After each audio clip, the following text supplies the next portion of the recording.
Hoy tenemos la cuarta lección de la serie de Escuela Dominical, en la cual estamos estudiando al enemigo, a Satanás, a los demonios. La lección número 4, y los invito a abrir la Sagrada Escritura en la carta a los Colosenses, capítulo 2. Colosenses, capítulo 2, versículo 13. Leemos hasta el 15.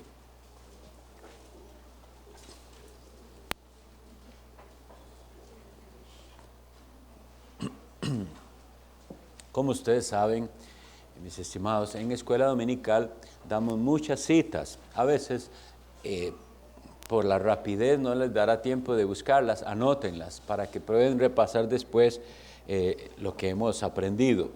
Entonces, Colosenses 2, del 13 en adelante, dice esto. Y a vosotros, estando muertos en pecados y en la incircuncisión de vuestra carne, os dio vida juntamente con él, perdonándoos todos los pecados, anulando el acta de los decretos que había contra nosotros, que nos era contraria, quitándola de en medio y clavándola en la cruz, y despojando a los principados y a las potestades, los exhibió públicamente, triunfando sobre ellos en la cruz. Presten atención que nosotros estamos revisando aquí lo que Cristo logró para nosotros. Nosotros los creyentes, que éramos hijos de ira, que según lo leímos en Efesios 2, ¿verdad? Dejamos de serlo por la gracia de Dios cuando el Espíritu Santo actúa en el corazón de una persona para llevarlo a Jesús, a que se arrepienta de sus pecados, a que confíe en Cristo y en lo que Cristo hizo. Sucede esto que dice aquí, que estando muertos, porque nuestro corazón era incircunciso, nos da una nueva vida. Dice, os dio vida juntamente con él. Y oigan esto, perdonándoos todos los pecados. Jesús, con su muerte que ocurrió en el pasado, hizo todo lo necesario para el perdón de todos nuestros pecados. Ni siquiera habíamos nacido y ya esos pecados están contados como algo que el Señor cumplió y perdonó y pagó en la cruz. Entonces nosotros decimos, bueno, pero ¿cómo es que dice que ahora yo tengo todos los pecados perdonados y que me dio victoria sobre el pecado, pero aún lucho con el pecado? Lo mismo es lo que quiero que vean con respecto a la victoria sobre Satanás, pero que aún luchamos contra Satanás. Entonces dice aquí que en la cruz pasó esto, despojó a los principados y a los potestades y las exhibió públicamente y que triunfó sobre ellos en la cruz. Entonces, partamos de esta verdad. Nosotros tenemos la enseñanza bíblica de que Jesucristo en la cruz venció sobre el pecado y sobre Satanás. Sin embargo, tenemos la realidad de que todavía luchamos contra el pecado y contra Satanás. Esa es la realidad. Entonces vamos a ver hoy más cosas sobre esto, que es un enemigo, sí atado, porque lo vimos la vez anterior, que Jesús dijo, nadie puede entrar en la casa del hombre fuerte si primero no le ata, y lo ató, lo inhabilitó para que ya no tuviera ese engaño total que había sobre el mundo. Ya no puede impedir el avance de la verdad, pero tenemos que luchar contra él. Es un enemigo atado, pero no es incapaz de dañar. Y vamos a ver las maneras en las que Satanás, dice la Biblia, daña. Y vamos a leer varias de ellas. Entonces, primero que entonces vamos a hacer esa comparación de qué puede hacer y qué no puede hacer. Entonces, yo había leído la vez pasada esta, que ya la tenía en primera de Juan 5, 18, que dice, sabemos que todo aquel que ha nacido de Dios no practica el pecado, ya vencimos sobre el pecado, ya no nos domina, pues aquel que fue engendrado por Dios le guarda y el maligno no le toca. En un sentido no puede, pero hay otros sentidos en los que evidentemente ataca y daña y vamos a ver todas las cosas que él sí puede hacer. Entonces, de eso es de lo que se trata, de aprender a no darle a Satanás atributos que Él no tiene, pero tampoco ser ingenuos con lo que Él sí puede hacer. Por ejemplo, vemos en Efesios 6:16 que se nos advierte. Efesios 6:16 dice así: sobre todo, tomad el escudo de la verdad con que podáis, y oigan, apagar todos los dardos de fuego del maligno. Ok, entonces está vencido, pero puede lanzar dardos de fuego. ¿Ven? Entonces, si Él puede lanzar dardos de fuego, estemos alerta. Primera de Pedro 5, 8 y 9. Nos dice: sed sobrios y velad, porque vuestro adversario, vuestro Satanás, su adversario es Satanás, el diablo, como león rugiente anda alrededor buscando a quien devorar, al cual, ¿qué tenemos que hacer con él? Resistirlo firmes en la fe, sabiendo que los mismos padecimientos se van cumpliendo en nuestros hermanos en todo el mundo. Efesios 4:27 nos dice, a fin de, vamos a ver, ese no es, debe ser, sí, aquí está. Ni deis lugar al diablo. Efesios 4:27. La advertencia está, ¿por qué? Porque usted puede darle. Usted puede, por descuido, dar a Satanás lugar, y él viene entonces a dañarle, a estorbar en su crecimiento espiritual, muchas cosas. Santiago 4:7 también dice: someteos pues a Dios, resistid al diablo y huirá de vosotros. Timoteo 3:7, vamos a ver, es primera Timoteo 3:7.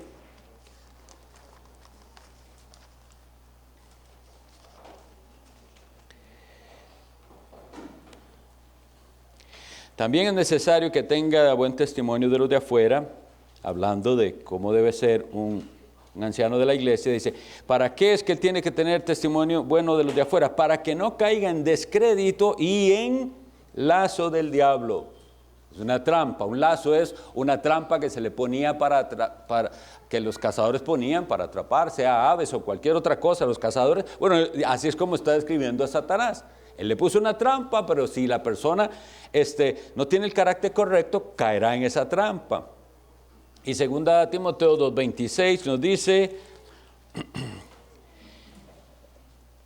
hablando de 25 y 26, que con mansedumbre corrija a los que se oponen, por si quizá Dios les conceda que se arrepienten para conocer la verdad y escapen del lazo, de esa trampa en que cayeron del diablo, en la que están cautivos a voluntad de él. Entonces, todos estos nos manda a tener una cierta actitud con respecto al diablo. Mucho se repite la palabra resistir.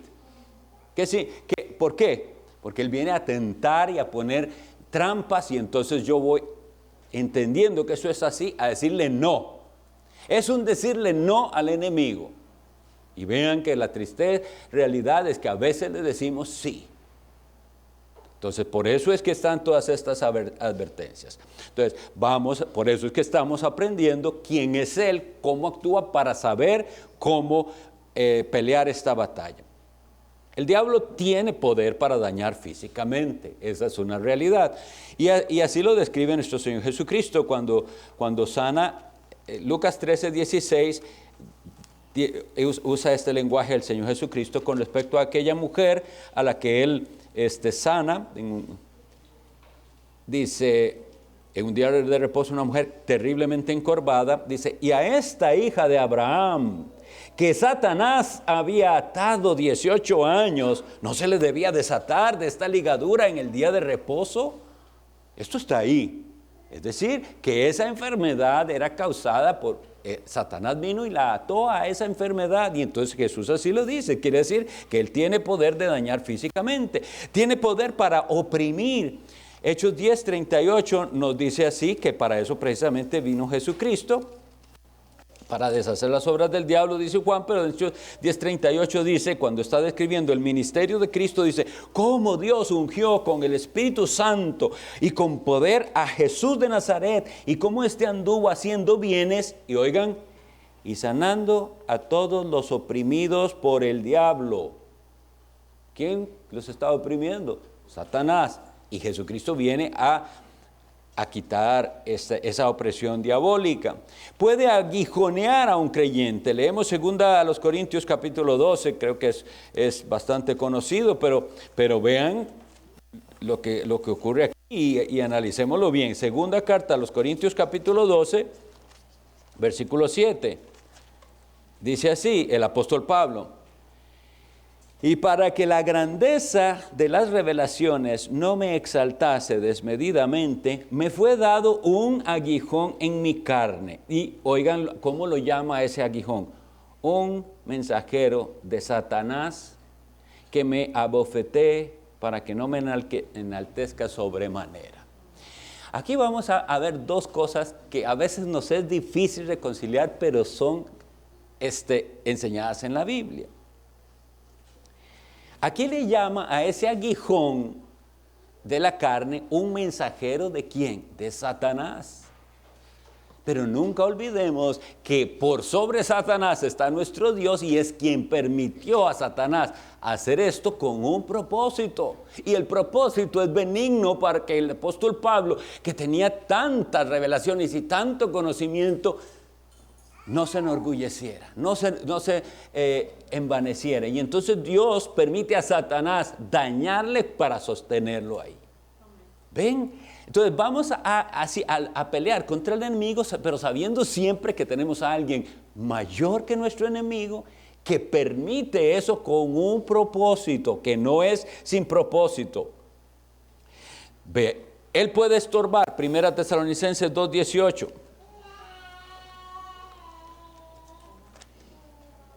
Dice: por lo cual quisimos ir a vosotros, yo Pablo ciertamente una y otra vez, pero Satanás nos estorbó. O sea, él tiene esta capacidad de estorbar planes. Debemos entenderlo así.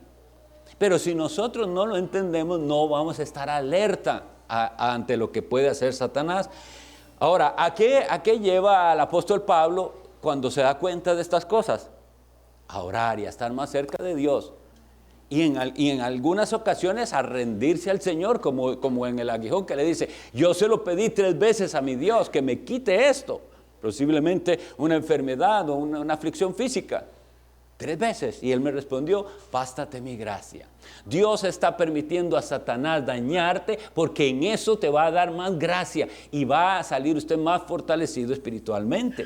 Bendito Dios que es así. Entonces, ¿qué más puede hacer? Entonces, puede estorbar. Y vean, Gálatas 5:7 usa el mismo lenguaje.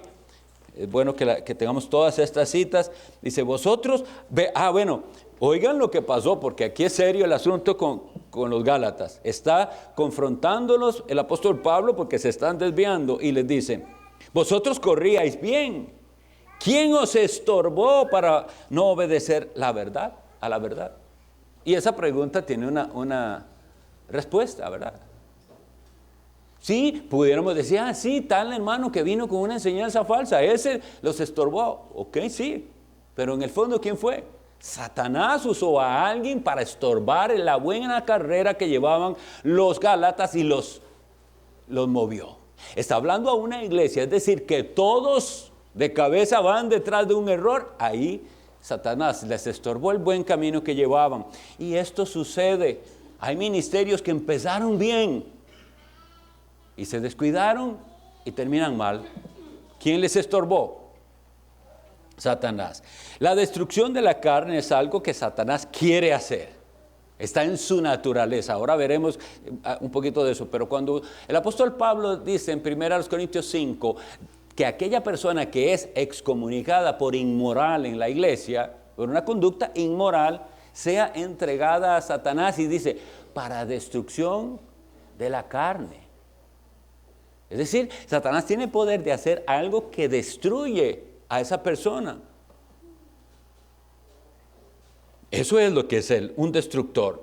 Y es entregado, sin embargo, por amor. Ustedes sabían. Porque a esa persona que se le está entregando está diciendo: actúe Dios, es decir, deje Dios actuar a Satanás en su vida para que usted regrese. Porque dice que eso lo iba a usar Dios eventualmente para su salvación. El azote de Dios vendría. Bien, destrucción de la carne es algo que Satanás quiere hacer, y él es el que se encargó de dañar a Job en sus diversas maneras. No voy a leer Job, creo que todos lo conocemos, pero si no, vuelvan a leer los primeros capítulos de Job y vea todo lo que hizo. Y eso fue el diablo, porque recuerden cómo fue el escenario. Él llega ante Dios y él quiere dañarlo, y pone en duda la fe de Job y su integridad. Y todo lo que pasó ahí fue Satanás. Ese viento, ese huracán que envió, lo envió el diablo. Estaba haciendo para destruir a sus hijos. Que vinieron los sabeos, que los atacaron, que mataron, que robaron, que todo eso fue diabólico. Y también viene y le da esa sarna maligna. Pero cuando se la va a dar, Dios le dice, no toque su vida. Entonces todo eso era acción del diablo. Pero ¿cómo lo recibe Job? Usted nunca lo ve a Job peleando con el diablo como tal. Ahora él le toca aprender a depender de Dios en medio de la adversidad, y así se resiste a Satanás. ¿Ven? No lo vemos, hermanos. Vean el lenguaje de Job. Jehová dio, Jehová quitó. Él le hubiera dicho, si no tuviera un entendimiento claro, Jehová dio, pero el diablo me lo quitó. Y eso es lo que hoy están enseñando, que hay que ir a arrebatarle al diablo cosas. No. Dios está por sobre todas las cosas. Nosotros vamos a aprender a luchar y a vencer sobre Satanás. Entonces, ahora, tengamos entonces también, estemos apercibidos de esto, porque es fuerte el enemigo. Es fuerte. Hace cosas tremendas. Entonces, hasta puede, entonces, parece, usar los mismos elementos. Cuando se levanta aquella tormenta tan grande en la que iba, cuando estaban en el mar de Galilea, no dice la Escritura que se levanta Jesús y reprende al mar. ¿Cómo? ¿Qué hay detrás de eso? ¿Quién los quería ahogar? ¿Quién los quería que naufragaran o algo así? Ahí está el enemigo, pero se levanta uno más poderoso que ese enemigo y reprende. Él tiene poder para reprender, y nosotros estamos en Cristo, y es diferente entonces la pelea. No actuamos en nuestras fuerzas.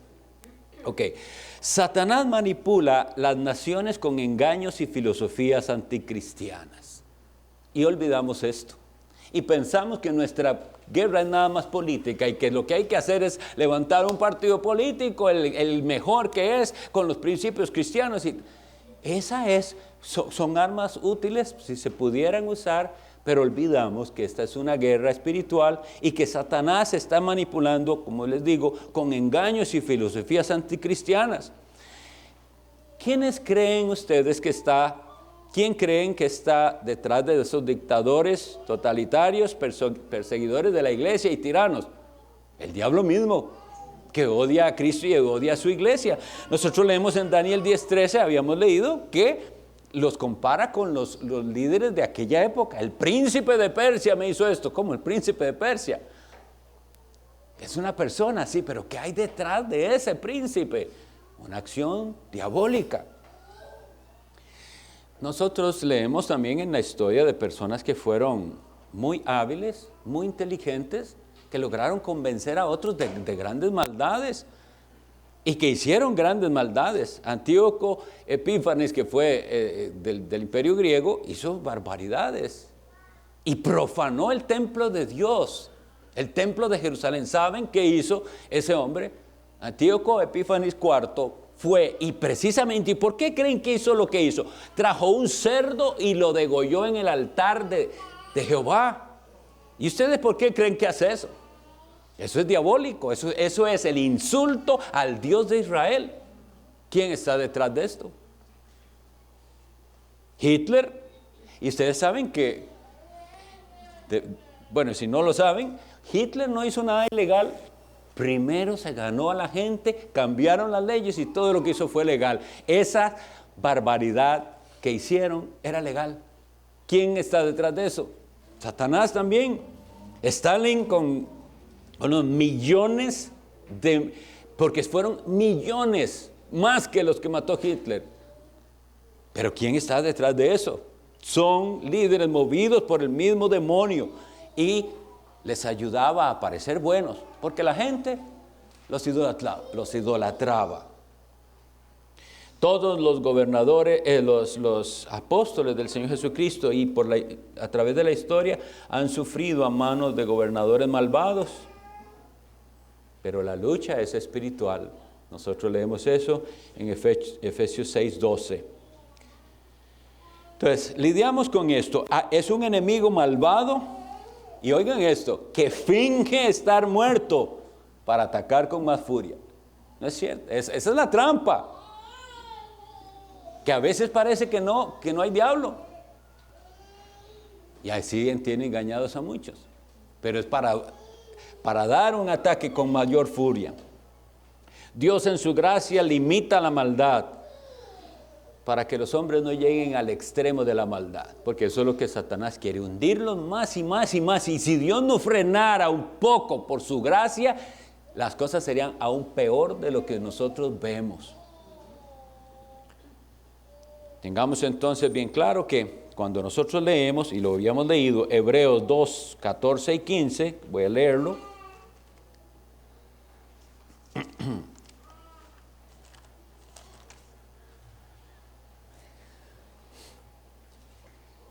Dice la Escritura, así que por cuanto los hijos participaron de carne y sangre, Él también participó de lo mismo. El Hijo eterno de Dios vino y participó de lo mismo, de carne y sangre, se hizo como nosotros. Un propósito, para destruir por medio de la muerte al que tenía al imperio de la muerte, esto es, al diablo, y librar a todos los que por el temor de la muerte estaban durante toda la vida sujetos a servidumbre. Esto es una realidad en el verdadero cristiano. Hemos sido liberados. Aquí es donde dice, librar a todos los que por temor de la muerte, ya no más temor de la muerte, y sin embargo a veces viene Satanás y pone sus dudas y vienen cosas y otra vez usted está como dudando. Es un ataque del diablo porque ya el Señor nos libró de esos temores. La deuda que teníamos para con Dios fue pagada por la sangre de Jesús derramada en la cruz. Y entonces vea que aquí el lenguaje que usa es para destruir. Y esa palabra destruir no significa aniquilación. Todavía el diablo está activo. Un día sí, Dios va a suprimir por completo al diablo en el infierno, pero todavía no. Simplemente está sostenido de que no pueda hacer todo lo que él desearía hacer, que es mantener a todo el mundo engañado y hundirlos en pecado. La Biblia, por ejemplo, nos habla también de un último enemigo. Cuando nosotros leemos 1 Corintios 15:26, nos habla de que el último enemigo que será destruido es la muerte. También nos habla la Biblia en 1 Juan 3:8. Esto lo estoy dando para que veamos la influencia del enemigo sobre estas cosas que suceden. Y en 1 Juan 3:8 nos dice, el que practica el pecado es del diablo, porque el diablo peca desde el principio. Para esto apareció el Hijo de Dios, para deshacer las obras del diablo. Y aquí tenemos entonces que ver todo el versículo. Nosotros queremos solo la partecita que nos conviene, pero aquí nos habla de algo muy serio. El que practica el pecado, si usted vive en pecado y se regocija en el pecado y eso es lo que usted ama, es del diablo. Y tiene que clamar a Dios que lo liberte porque Satanás lo tiene ahí atrapado. Usted vive para el pecado. El que practica el pecado es del diablo. No suena nada bien, yo sé que no, pero aún así es palabra de esperanza. Si usted se siente que le pertenece al diablo porque todavía es dominado por el pecado, clame a Dios porque hay misericordia. Pero entonces aquí dice claramente, eso es lo que sucede. Si alguien practica el pecado y vive dominado de cualquier pecado, de la ira, de la lujuria, del materialismo, de la avaricia, de la idolatría, lo que sea, es del diablo. Porque el diablo peca desde el principio. Pero ahora Dios nos dice, apareció el Hijo de Dios, Jesucristo, ¿Y él vino a qué? A deshacer las obras del diablo. Y eso nosotros lo vemos en nuestra vida y lo tenemos que seguir viendo en nuestra vida. Cuando la luz de Dios llegó a nosotros, pasa lo que dice Juan capítulo 1. La luz en las tinieblas resplandece y las tinieblas no prevalecieron contra ella. Entonces se deshace esa obra del diablo que es la oscuridad. ¿En qué sentido? Éramos ignorantes, estábamos engañados, teníamos nuestra propia religión, sea aprendida o heredada, lo que sea, pero era engaño, error. Y la luz de Dios viene y deshace las tinieblas. Bien, el pecado nos tenía dominados. La luz de Dios viene y prevalece. Para esto apareció, para deshacer las obras del diablo. Pero entonces nos preguntamos, ¿qué es lo que me pasa? Que a veces me vence la ira, que a veces me vence cualquier otra cosa.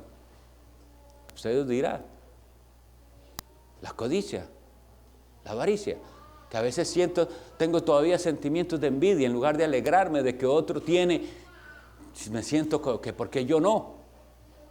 ¿Qué pasa? Porque esto es algo que ya es y que todavía no en manera completa. Es muy similar como con el reino de Dios. Ya vino, y el rey ya vino y reina. Pero todavía vemos que hay cosas que no parecen estar sujetas al rey. Bueno, un día finalmente las aplastará. Estamos en ese proceso. Entonces, si usted cree esto, que el Hijo de Dios apareció para deshacer las obras del diablo, con esta verdad pelea y vence. Entonces, así usted se enfrenta hacia las tentaciones y trampas del demonio, recordando la verdad. Nosotros entendemos esto. Satanás es mentiroso y padre de mentira. Eso dice la Escritura. ¿Cómo entonces nosotros vamos a vencer? Con la verdad. Usted tiene que conocer la verdad. Entonces, ¿ve el daño que usted hace al no conocer la Biblia? Tiene que conocerla, porque es la verdad la que le dará entonces victoria sobre esa mentira que Satanás trajo a su mente. Que oyó por ahí, que oyó del internet, que oyó de no sé qué, mentira. No, yo tengo la verdad de Dios.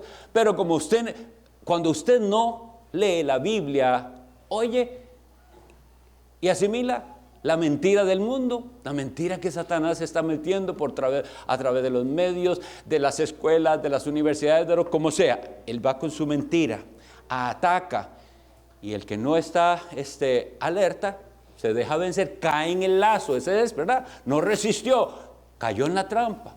En cambio, un cristiano que aprende a pelear, entonces él va, ¿sí? Nuestros hijos que les toca ir a una universidad, digamos, y van a salir con alguna impiedad, sea profesores o estudiantes, viene eso como un dardo del enemigo. Pero como él conoce la palabra de Dios, pone aquí y aquí choca el dardo de fuego del enemigo y no le da a él. No, yo sé cuál es la verdad. Sé quién soy yo, sé quién soy en Cristo. En toda esa,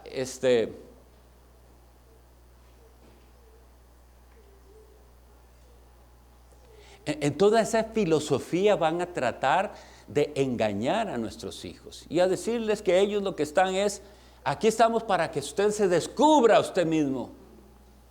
¿Quién será usted? No se sabe. Usted es el que lo determinará quién es o qué es. No, ya Dios nos ha dicho que somos. Vaya a la Escritura y aprenda a saber quiénes somos en Cristo. Entonces, así solo por darles un ejemplo. Entonces, Cristo apareció para deshacer las obras del diablo. Y recuerden esto, ya ocurrió, porque lo leímos desde Colosenses, ¿verdad? 2. Ya lo hizo y está ocurriendo todavía.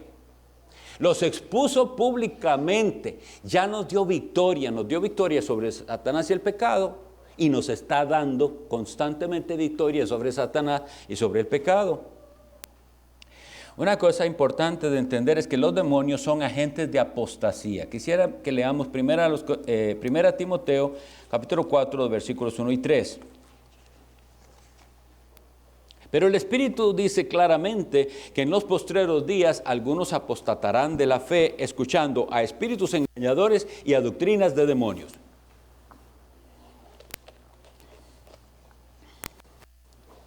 Por la hipocresía de mentirosos que, teniendo cauterizada la conciencia, Prohibirán casarse y mandarán abstenerse de alimentos que Dios creó para que con acción de gracias participen de ellos los creyentes y los que han conocido la verdad.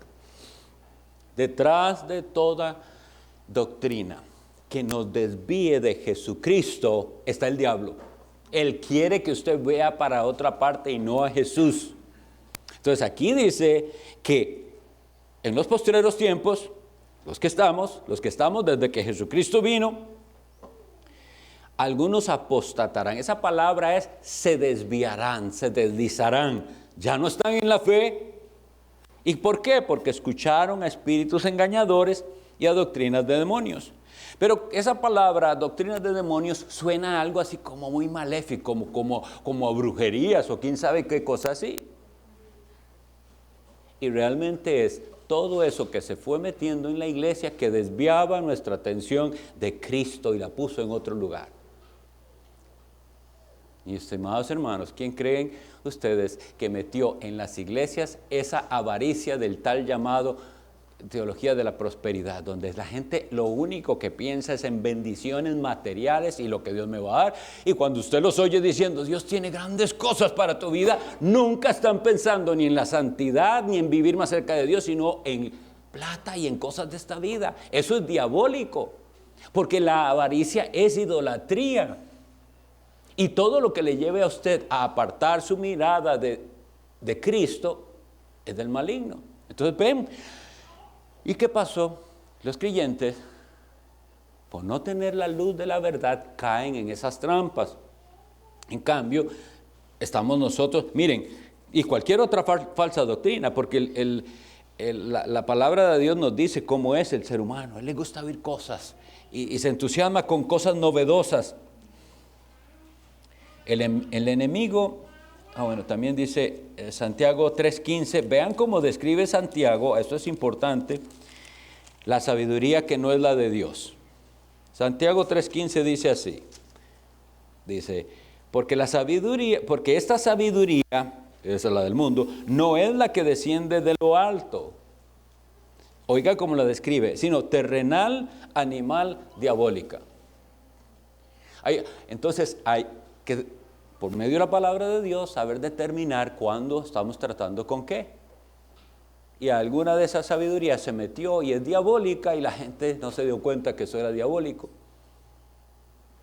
Entonces, volvemos a la palabra de Dios y dice, en 2 Corintios 2:11, el apóstol Pablo usa una frase importante para nosotros en este tema. Vean una situación de la iglesia, dice, es 2 Corintios 2, 10 y 11, dice, y al que vosotros perdonáis, yo también, porque también yo lo he perdonado, si algo he perdonado por vosotros, lo he hecho en presencia de Cristo, para que Satanás no gane ventaja alguna sobre vosotros. Y oigan esta frase, pues no ignoramos sus maquinaciones. Ahora, como estamos hablando de guerrero espiritual, podemos también desviarnos de cómo será esto. Y es en cosas tan mínimas como esto. La falta de perdón es un dar lugar al diablo. Y él dice, yo no ignoro sus maquinaciones. Si la iglesia comienza y está desunida, unos piensan una cosa y otra sobre este caso que había ocurrido de disciplina, al cual entonces había que perdonar, ya ahora que está arrepentido y restaurado. Y entonces él dice, yo también en unidad, y yo lo hago por esto, porque yo sé que hasta esto lo puede usar Satanás. Dice, no ignoramos sus maquinaciones. Esa frase, ¿a qué le suena? A que Satanás está continuamente viendo cómo hace tropezar al pueblo de Dios. Y nosotros somos los que caemos de ingenuos y olvidamos que hay un enemigo que está maquinando algo. Y entonces nos comportamos de manera que le abrimos la puerta a Satanás y hizo desastres. ¿Y cómo se le abre la puerta a Satanás? Aquí nos da un ejemplo. Divisiones en la iglesia. Escuchar chismes, ir y repetir el chisme, eso es diabólico. Está dañando la unidad de la iglesia. Debemos ser perdonadores, amarnos unos a otros, soportarnos, ser misericordiosos. Pero cuando hay alguien ahí rencoroso, que entonces como guarda rencor está esperando la oportunidad para volver a sacar aquello por lo cual está resentido, comienza a contaminar la iglesia y no se da cuenta que está siendo un instrumento de Satanás. Si lo entendiera así, pelearía y dice, no, yo soy de Cristo, yo no voy a ser instrumento de Satanás para traer discordia en la iglesia. Voy a ser instrumento de Dios para traer unidad a la iglesia. Y entonces ayudar al hermano que tiene resentimiento y mostrarle en la palabra que Dios nos ayuda a vencer eso y a tener amor y a ser perdonadores. ¿Ven? Pero ¿cómo es que en la guerra espiritual no se habla de esas cosas? Solo se habla de conjuros y de gritarle al diablo y reprenderlo y no sé cuánto. Y esto se pelea de esa manera, teniendo el carácter de Cristo, rechazando el pecado de plano. No quiero saber, viene con no quiero enterarme de cosas que no son conmigo. Ven a alguien dando pasitos hacia la mundanalidad. No, yo sé para dónde voy. Porque Satanás de esas maneras actúa, desviando a la iglesia. La iglesia entra en esas actitudes mundanas, en esos permisos. Bueno, el enemigo entonces les digo que tiene maquinaciones contra la iglesia, y veamos lo que dice 2 Tesalonicenses 2:9 al respecto del diablo, también del hombre de pecado.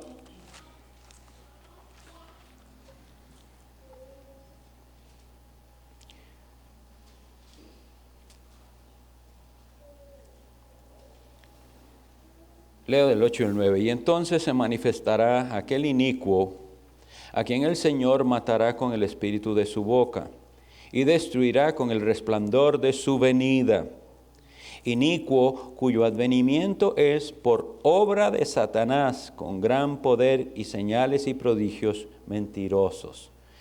Y con todo engaño de iniquidad para los que se pierden, por cuanto no recibieron el amor de la verdad para ser salvos. Versículo 11. Por esto Dios les envía un poder engañoso para que crean la mentira, a fin de que sean condenados todos los que no creyeron a la verdad, sino que se complacieron en la injusticia. ¿Esto es serio? Esa es labor diabólica. Ahora, ese espíritu del anticristo está, y ya los apóstoles lo dijeron desde Juan, dice, ¿habéis oído que viene? Bueno, ya está en el mundo, está de esa manera, y eventualmente, como dice ahí, se levantará algunos pensamos, alguien que personificará eso de una manera, como ahí se describe. Pero lo importante es, usted entiende, usted logra detectar el espíritu del anticristo. Pero es que estamos tan influenciados por las películas y por Hollywood que usted cree del anticristo las locuras que ellos creen. Y no, aprenda a identificarlo porque anda ahí. Anda ahí. ¿Cayó usted en ese espíritu del anticristo? Tiene que identificarlo y pelear contra él, con la convicción de que un día el Señor lo va a vencer completamente. Vemos aquí entonces que este llamado hombre de pecado es capacitado por el diablo. Él es el que le da el poder de hacer lo que hace. 1 Juan 4, del 1 al 6. No logré ver todo el material, pero por dicha esa escuela dominical lo dejamos el resto para de hoy en 8 y terminaremos el tema. Pero 1 de Juan 4, del 1 al 6. Amados, no creáis a todo espíritu, sino probad los espíritus si son de Dios, porque muchos falsos profetas han salido por el mundo. En esto conoced el Espíritu de Dios. Todo espíritu que confiesa que Jesucristo ha venido en carne es de Dios, y todo espíritu que no confiesa que Jesucristo ha venido en carne no es de Dios. Y este es el espíritu del anticristo, el cual vosotros habéis oído que viene y que ahora ya está en el mundo. Hijitos, vosotros sois de Dios y los habéis vencido, porque mayor es el que está en vosotros que el que está en el mundo. Gloria a Dios por esto. Ellos son del mundo, por eso hablan del mundo y el mundo los oye. Nosotros somos de Dios. El que conoce a Dios nos oye, y el que no es de Dios no nos oye. En esto conocemos el espíritu de verdad y el espíritu de error. Entonces, ¿qué es lo que sucedía? Bueno, sale el engañador, un montón de falsas doctrinas, y las iglesias no tuvieron bien claro cómo vencer contra esto, como les decía, con la verdad. espíritus engañadores. En este momento, en este contexto histórico, se luchaba contra una doctrina gnóstica y docetista, así se llama. Les voy a explicar. El punto era que había quienes afirmaban que Jesucristo realmente sí era Dios, pero no podía ser un verdadero ser humano. Para ellos eso no era posible, sino que decían era aparentemente un ser humano. Y él dice, no, el Hijo de Dios se hizo hombre. Este problema de las dos naturalezas de Cristo es algo que Satanás ha usado para destruir la iglesia. Unos no creen que él verdaderamente fue hombre, con todo lo que ser hombre implica, con un cuerpo y un alma humana. Y otros no creían que él verdaderamente era Dios, como Dios el Padre es Dios. Ambas cosas usaba Satanás. Y entonces dice, fueron vencidos algunos, pero nosotros los creyentes no. ¿Por qué? Porque tenemos a alguien mayor en nosotros. El Espíritu Santo nos ha de dar este entendimiento, que hemos vencido sobre el error. Vamos a dejarlo hasta acá y de hoy en 8 continuamos el tema. Pero hermanos, estemos alerta, no demos lugar al enemigo. Dios por algo nos está alertando. No ignoremos sus maquinaciones y tengamos entonces esperanza en el Señor. Dios me lo bendiga.